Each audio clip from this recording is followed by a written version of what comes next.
వందే మాతరం భారత ఆత్మను ప్రతిబింబించిన నినాదం. అమ్మ అన్న పిలుపులోని ఆప్యాయత, ప్రేమ, భక్తి కలగలిసిన ఈ కావ్యం కేవలం ఒక పాట మాత్రమే కాదు, జాతిని మేల్కొల్పిన శక్తి. ఆధ్యాత్మికవేత్తలు దీన్ని సాక్షాత్తు ఋషి వాక్కుగా విశ్లేషిస్తే, ఉద్యమకారుల పోరాట స్ఫూర్తి కేంద్రంగా పరిగణించారు. భరతమాతకు అంకితమైన ఈ సమర నినాదానికి నేటికి 150 ఏళ్లు పూర్తయ్యాయి.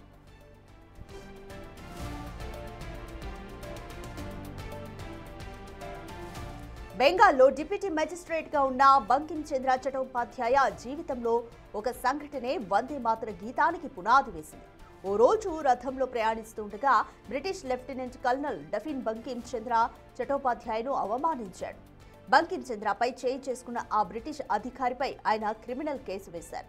విచారణ సమయంలో జడ్జి సర్ది చెప్పడానికి ప్రయత్నించినా బంకిం చంద్ర తన గౌరవం మీద రాజీ పడలేదు. చివరికి డఫిన్ కోర్టులో బహిరంగంగా క్షమాపణ చెప్పాల్సి వచ్చింది. అయినా బంకిం చంద్ర మనసులోని అవమానాన్ని ఆరలేదు. నన్నే ఇలా అవమానిస్తే సామాన్యుడి పరిస్థితి ఏమవుతుంది అని కలత చెంది కొద్ది రోజులు సెలవు తీసుకుని కోల్కతాకు బయలుదేరాడు. అప్పుడు బ్రిటిష్ ప్రభుత్వం తమ ప్రార్థనా గీతం గాడ్ సేవ్ ద కింగ్ ను భారత జాతీయ గీతంగా ప్రకటించేందుకు ప్రయత్నిస్తుందన్న వార్త వినగానే బంకిం చంద్ర ఆగ్రహంతో తట్టుకోలేకపోయాడు. ఆ ఆవేశమే ఆయన కలం నుంచి అమరమైన పదాలుగా జాలువారింది.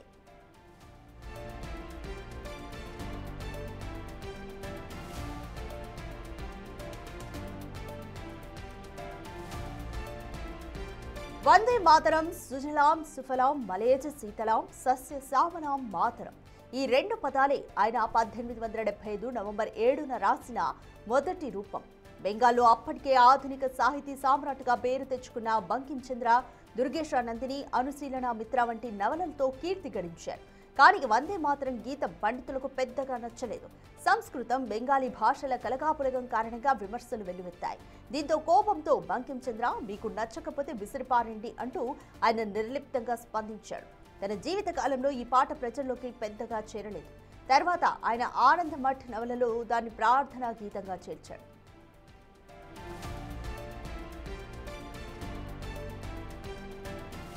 మహాకవి రవీంద్రనాథ్ ఠాగూర్ వందే మాతర గేయంలోని గాఢతను గుర్తించారు. 1886లో కల్కతా కాంగ్రెస్ సమావేశంలో తానే స్వయంగా దానికి బాణీ కట్టి ఆలపించారు. బంకిం మరణాంతరం ఈ గేయం ఆవశ్యకతను దేశం మొత్తం అర్థం చేసుకుంది. 1905లో బెంగాల్ విభజన సమయంలో ఇది స్వదేశీ ఉద్యమానికి చిహ్నంగా మారింది. ఠాగూర్ నేతృత్వంలో ప్రజలు రాఖీ కట్టుకుంటూ హిందూ ముస్లిం ఐక్యతకు సంకేతంగా వందే మాతరం నినాదాలు చేశారు. ఆ తర్వాత క్రమంగా వందే మాతరం విప్లవ సాహిత్యానికి మూలంగా మారింది. బెంగాల్ విప్లవకారులు ఈ గేయాన్ని దేశమంతా వ్యాప్తి చేశారు. అరవింద్ ఘోష్ మొదటిసారిగా దీన్ని ఇంగ్లీష్లోకి అనువదించారు. 1906లో పాథెఫోన్స్ కంపెనీ గ్రామోఫోన్ రికార్డుగా విడుదల చేసింది. బ్రిటిష్ పాలకులు దీని తీవ్రత గ్రహించి నిషేధం విధించారు. ఆ నిర్ణయం భారతీయులలో తిరుగుబాటు జ్వాలలను మరింత రగిలించింది.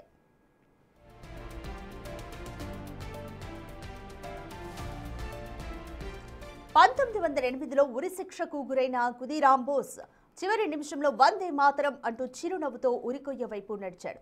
అదే గీతం బుధునోనియా అనే బాలుడి పెదవులపై కూడా వినిపించింది. అతను ఉప్పు కొలిమిలో కాలిపోయే వరకు ఆ నినాదమే చేశాడు.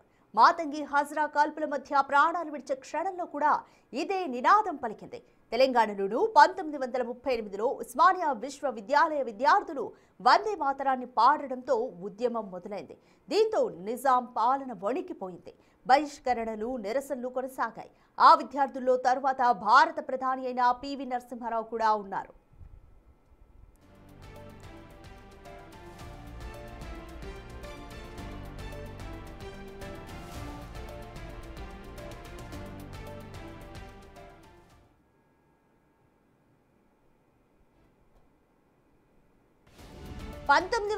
వరకు వందే మాతరం అన్ని మతాల వారి గీతం. కానీ బ్రిటిష్ వారు మత భేదాలు రేపి దీన్ని హిందువుల ప్రార్థనా గీతమని దుష్ప్రచారం చేశారు. కాంగ్రెస్ 1937లో దీనిపై స్పష్టమైన నిర్ణయం తీసుకోవడానికి నెహ్రూ, ఠాగూర్ల సలహా తీసుకుంది. ఠాగూర్ తొలి 2 పదాలు ఎటువంటి మత వ్యతిరేకలతో లేవని తెలిపినా పార్టీ వెనకడుగు వేసింది. దీంతో సుభాష్ చంద్రబోస్ అసంతృప్తి చెందగా గాంధీ దీన్ని మన హృదయాల గీతంగా అభివర్ణించారు. 1947 ఆగస్టు 15న భారత స్వాతంత్ర్యం సాధించిన ఉదయం ఆకాశవాణిలో మొదటగా వినిపించిన గీతం వందే మాతర గీతం. రాజ్యాంగ పరిషత్తు 1950లో దీనికి జనగణమనతో సమాన హోదా కల్పించింది.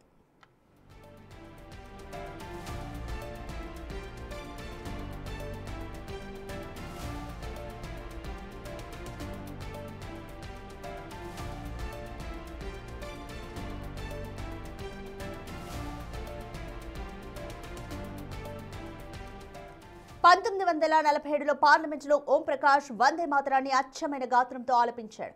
దూరదర్శన్లో సుప్రభాత గీతంగా ఇప్పటికీ నేపథ్య సంగీతం లేకుండా వినిపిస్తోంది. బీబీసీ పోల్లో ప్రపంచ ప్రసిద్ధ జాతీయ గీతాల్లో 2వ స్థానంలో నిలిచింది. 1906లో ఠాగూర్ గళంలో రికార్డైన ఒరిజినల్ కాపీని 1966లో ఇందిరాగాంధీ భారతానికి తెప్పించారు. వందే మాతరం ఒక ఆత్మ నినాదం, ఒక శాశ్వత జాతీయ గీతం. భారతీయుల గుండెల్లో ఎప్పటికీ మార్మోగిపోతూనే ఉంటుంది.